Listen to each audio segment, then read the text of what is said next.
नहमदुहु व नुसल्ली व नुसल्लिमु अला रसूलिहिल करीम अम्मा बाद फ़अऊज़ु बिल्लाहि मिनश शैतानिर रजीम बिस्मिल्लाहिर रहमानिर रहीम। सामीन मोहतरम, दिली दुआ है कि अल्लाह ताला आपको और पूरी उम्मत मुस्लिमा को खैर सलामती खैर बरकत अता फरमाए।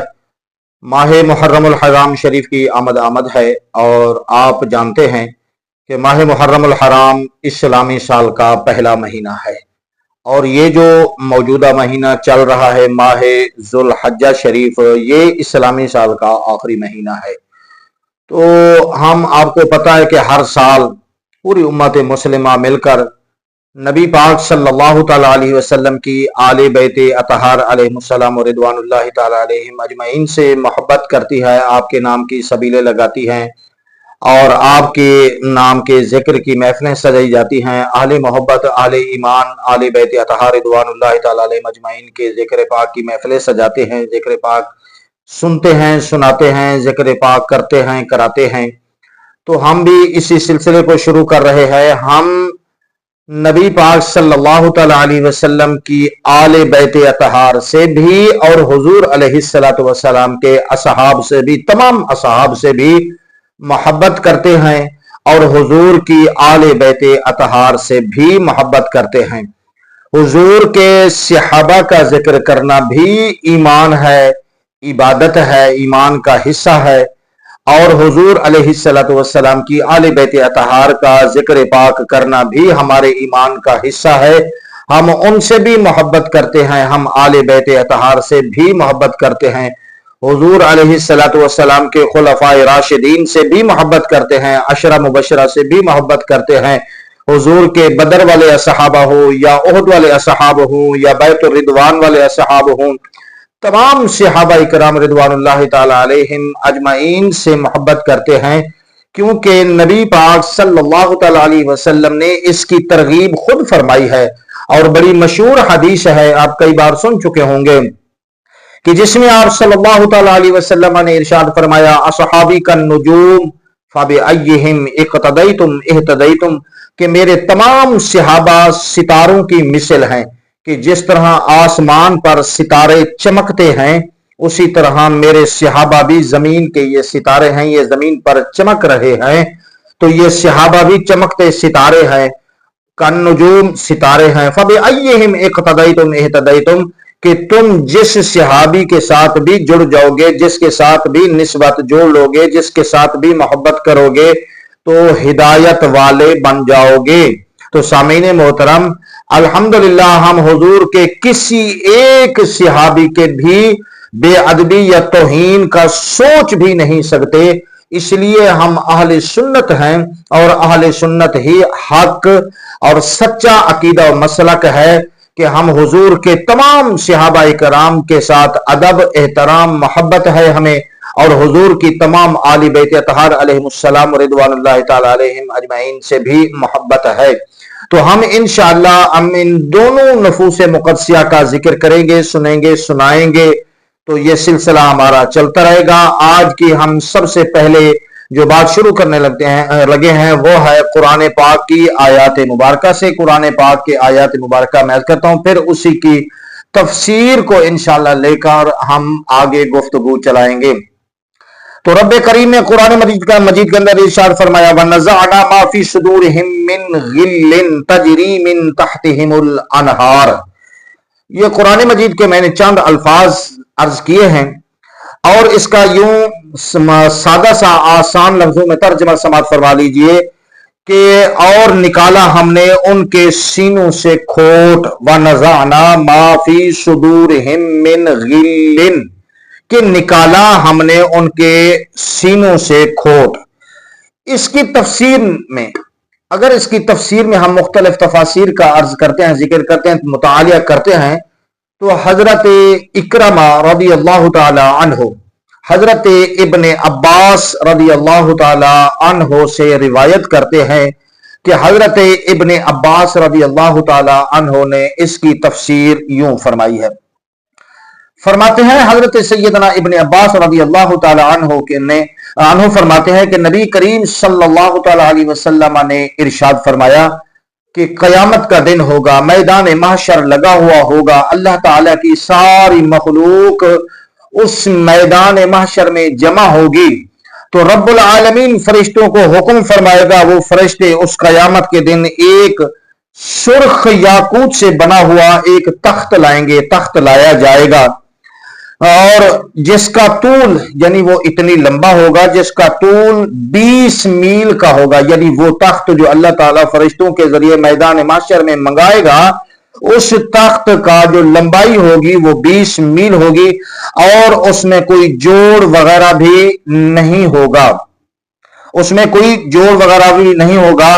उसकी जो तरकीब होगी, उसकी जो बनावट होगी, अल्लाह तबारक व तआला की कुदरत कामिला से ऐसा हसीन खूबसूरत बना हुआ होगा, उसमें कोई जोड़ भी नहीं होगा। वो 20 मील लंबा होगा और बड़ा ही हसीन और खूबसूरत होगा। तो रब्बे जुल जलाल हुक्म फरमाएगा कि इस तख्त पर हजरत सैयदना अबू बकर सिद्दीक रज़ी अल्लाह ताला अन्हु को बिठाया जाए। ये तख्त अल्लाह ताला हजरत सैयदना अबू बकर सिद्दीक रज़ी अल्लाह ताला अन्हु के लिए मंगवाएगा। फिर मेरे आका सल्लल्लाहु ताला अलैहि वसल्लम इरशाद फरमाते हैं कि फिर जर्द याकूत का एक और तख्त मंगवाया जाएगा। पहले वाला था सुर्ख याकूत से बना हुआ एक तख्त आएगा, अब जर्द याकूत से बना हुआ एक और तख्त लाया जाएगा जिसकी शक्ल सूरत पहले वाले तख्त जैसी होगी और यह भी उतना ही लंबा होगा जितना कि पहले वाला था, 20 मील लंबा होगा। उस पर नबी पाक सल्लल्लाहु अलैहि वसल्लम ने फरमाया कि उस पर अल्लाह ताला अमीरुल मोमिनीन हजरत सैयदना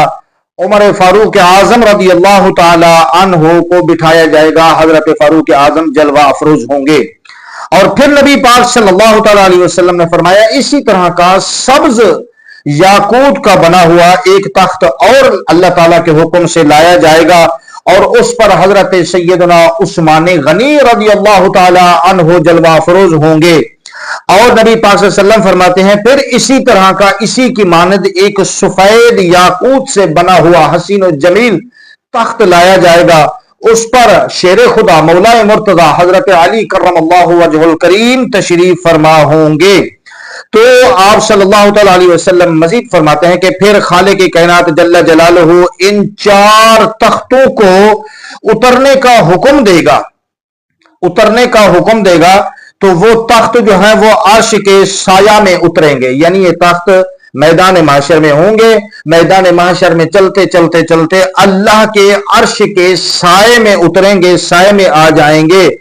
फिर नबी पाक सल्लल्लाहु ताला अलैहि वसल्लम मजीद फरमाते हैं फिर पुर रौनक मोतियों का खैमा इन पर लगा दिया जाएगा, इन तख्तों के ऊपर पुर रौनक मोतियों का इन 4 तख्तों के ऊपर लगा दिया जाएगा। और फरमाते हैं नबी पाक सल्लल्लाहु अलैहि वसल्लम वो खैमा इतनी वसी होगा कि अगर 7 आसमान और 7 जमीनें और सारी मखलूक को उस खैमे के अंदर या उस खैमे के नीचे जमा कर दिया जाए तो उस खैमे के एक कोना में सारी ये चीजें समा जाएंगी, सिर्फ एक कोना में। सुभान अल्लाह। इन 4 यारों को अल्लाह ताला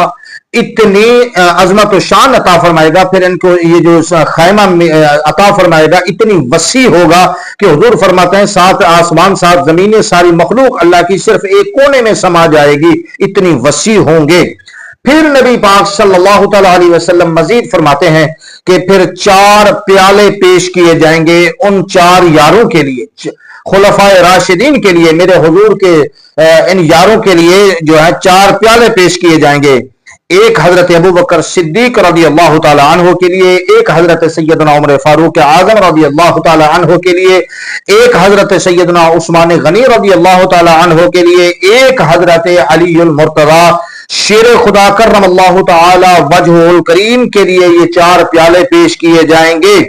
और ये हजरात खुलफाए राशिदीन, ये हुजूर के 4 यार, इन प्यालों में जो कुछ भी होगा वो अल्लाह जानता है या अल्लाह के महबूब जानते हैं कि इन प्यालों के अंदर क्या था, अल्लाह ताला ने हुजूर के इन यारों को क्या अता फरमाया। क्योंकि हुजूर सल्लल्लाहु अलैहि वसल्लम ने इतना ही इशारा फरमाया कि 4 प्याले पेश किए जाएंगे, हुजूर ने इसकी तसरीह या वजाहत नहीं फरमाई कि उन प्यालों के अंदर क्या होगा।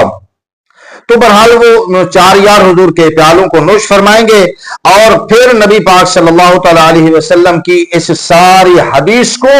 اور وہ جو شروع میں نے قرآن مجید کی آیات مبارکہ تلاوت کی ہے، اس لیے اس کے اندر خالق کے کون و مکان جل جلالہ وعم نوالہ وعظم شانہ رب ذوالجلال نے ارشاد فرمایا وَنَزَعْنَا مَا فِي صُدُورِهِم مِّن غِلٍّ، وہ ایک دوسرے کے سامنے بھائیوں کی طرح تختوں پر بیٹھے ہوں گے۔ تو یہ آیات مبارکہ جو ہے اس کی تفسیر حضرت ابن عباس رضی اللہ تعالی عنہ نے یہ حضور کی حدیث سنا کر یعنی ان 4 یاروں کی عظمت کے شان کا اظہار کر رہی ہے یہ آیات مبارکہ، کہ رب ذوالجلال بھی فرما رہا ہے کہ جب وہ ان کے سینوں میں کوئی کھوٹ نہیں ہے، آپس میں ان کے ساتھ محبت ہے، آپس میں وہ ایک دوسرے کی عزت کرتے ہیں، احترام کرتے ہیں، محبت سے پیش آتے ہیں، ان کے سینوں میں ایک دوسرے کے لیے کوئی کھوٹ نہیں ہے۔ تو اب جو لوگ اعتراض کر رہے ہیں کہ معاذ اللہ حضرت ابو بکر صدیق رضی اللہ تعالی عنہ نے حضرت علی سے زیادتی کر دی، حضرت بی بی فاطمہ کا معاذ اللہ حق غصب کر لیا، یا حضرت فاروق اعظم رضی اللہ تعالی عنہ کے اوپر بہتان تراشی، الزام تراشی لگا رہے ہیں، حضرت سیدنا عثمان غنی، حضرت علی المرتضیٰ کو آپس میں یہ جو نفرتیں آپس میں تفرقہ بازی کر رہے ہیں، معلوم ہوا کہ یہ لوگ جھوٹے ہیں، اللہ کا قرآن سچا ہے، اور تفسیر بھی وہ جو مفسر قرآن ہے حضرت ابن عباس رضی اللہ تعالی عنہ، وہ ہستی ہے جنہوں نے ڈائریکٹ خود نبی پاک صلی اللہ تعالی علیہ وسلم سے علم حاصل کیا ہے، وہ جو حضور سے ڈائریکٹ خود علم حاصل کر رہے ہیں وہ زیادہ اہل علم تھے، یا آج کے جو یہ جھوٹے روافض ہے یہ سچے ہیں؟ تو معلوم ہوا کہ اللہ کا قرآن سچا، میرے نبی کی حدیث سچی، اور میرے نبی کے صحابہ سچے، اور جو لوگ آپس میں حضور کے غلاموں کے اندر تفرقہ بازی کر رہے ہیں کہ الزام تراشی کر رہے ہیں، حضرت ابو بکر نے یوں کر دیا، حضرت ابو بکر صدیق کی ذات پر بہتان تراشی کرتے ہیں، یہ لوگ جھوٹے ہیں۔ اللہ فرما رہا ہے وَنَزَعْنَا مَا فِي صُدُورِهِم مِّن غِلٍّ، ان کے سینوں میں سے ہم نے کھوٹ کو دور کر دیا ہے، وہ جناب والا آپس میں ایک دوسرے کی محبتوں کے ساتھ تختوں پر بیٹھے ہوں گے۔ تو یہ تخت بھی حضور نے ارشاد فرما دیے، پھر جو پیالے آئے وہ بھی حضور نے ارشاد فرما دیے۔ تو عزیزان محترم، پھر پروردگار عالم صلی اللہ جل جلالہ وعم نوالہ رب کریم پھر جہنم کو حکم دے گا۔ یہ تو تھا نا صحابہ کرام رضوان اللہ تعالی علیہم اجمعین، خلفائے راشدین، 4 یاروں کی شان و عظمت۔ تو نبی پاک صلی اللہ علیہ وسلم فرماتے ہیں پھر رب ذوالجلال جہنم کو حکم دے گا کہ اپنے شعلوں کے جوش و خروش سے تمام روافض اور کفار کو باہر پھینک دے، یعنی ان کو اتنی سزا دے کہ جہنم سے ان کی ہڈیاں، ان کے جسم کے گوشت پوش اڑ کر باہر آ جائیں، باہر پھینک دے۔ اور نبی پاک صلی اللہ علیہ وسلم مزید فرماتے ہیں کہ اللہ تبارک و تعالیٰ ان کی آنکھوں سے پردے ہٹا دے گا۔ وہ جو روافض ہوں گے، وہ جو کافر ہوں گے، جو صحابہ کرام کی ذات پر بہتان تراشی، الزام تراشی کرتے تھے، اور نبی پاک صلی اللہ علیہ وسلم فرماتے ہیں اللہ تعالیٰ ان کی آنکھوں سے پردوں کو ہٹا دے گا، اور وہ کفار اور روافض سرکار علیہ السلام کی امت کے جو مقام ہوں گے، جو عظمت ہوگی، وہ جنت میں دیکھیں گے۔ یعنی جو صحابہ کرام سے جلنے والے ہیں، صحابہ کرام سے بغض رکھنے والے لوگ ہیں، وہ قیامت کے دن حضور صلی اللہ علیہ وسلم کی امت کے صحابہ کرام کے مقام و مرتبہ کو دیکھیں گے، اور پھر جو صحابہ کرام اور آل بیت اطہار رضوان اللہ تعالی علیہم اجمعین سے سچی محبت کرتے ہیں، ان کے مقام و مرتبہ کو اللہ تبارک و تعالی ان روافض اور ان کفار کو دکھائے گا۔ پھر یہ حسرت کریں گے قیامت کے دن، کاش کہ ہم حضور کے صحابہ سے دشمنی نہ کرتے، ہم حضور کی آل بیت سے دشمنی نہ کرتے، ہم اللہ کے نبی صلی اللہ تعالی علیہ وسلم سے، ہم اللہ کے قرآن سے دشمنی نہ کرتے۔ تو آپ صلی اللہ تعالی علیہ وسلم نے ارشاد فرمایا کہ صحابہ کرام اور آل بیت اطہار کی وجہ سے لوگ نیک بخت ہو جائیں گے، یعنی ان کے اگر عبادتاً اعمال کمزور ہوں گے تو یہ ان کے لیے یہ بھی خوش بختی رکھ دی اللہ تعالیٰ نے کہ جو حضور کے اصحاب سے اور حضور کی اہل بیت سے محبت کرتا ہے، سچی محبت کرتا ہے تمام صحابہ سے اور اہل بیت سے، وہ بھی خوش بخت اللہ تعالیٰ کی نظروں میں مانا جائے گا۔ اللہ تعالیٰ ان کو بھی مقام و مرتبہ عطا فرمائے گا۔ اور پھر آپ صلی اللہ علیہ وسلم نے فرمایا کہ جو ان صحابہ سے نفاق دشمنی کی وجہ سے رکھتے ہیں، وہ ان کی دشمنی کی وجہ سے بدبخت ہو جائیں گے، اور ان کا ٹھکانہ اللہ تعالی ان کو جب باہر پھینک دے گی جہنم، یہ بہر آ کر امت مسلمہ کے جو حضور کے اصحاب سے محبت کرتے ہیں، حضور کے اہل بیت سے محبت کرتے ہیں، ان کے مقام و مرتبہ دکھا کر حضور فرماتے ہیں پھر ان بدبختوں کو اللہ تعالیٰ دوبارہ جہنم میں پھینکنے کا حکم فرمائے گا۔ تو سامعین محترم، صرف میں نے یہ ایک قرآن پاک کی تفسیر، ایک آیات کی تفسیر حضرت ابن عباس رضی اللہ تعالی عنہ، حضرت اکرمہ رضی اللہ تعالی عنہ حضور کے صحابہ سے عرض کی ہے اور حضور کی حدیث عرض کی ہے۔ تو انشاءاللہ یہ ہمارے صحابہ رسول کا ذکر پاک اور آل بیت اطہار کا ذکر پاک کا سلسلہ چلتا رہے گا۔ اللہ تعالی ہمیں بھی ان خوش بختوں میں شامل فرمائے جن کو حضور کے اصحاب سے بھی سچی محبت ہے، جن کو حضور کی آل سے بھی سچی محبت ہے۔ وآخر دعوانا الحمدللہ رب العالمین۔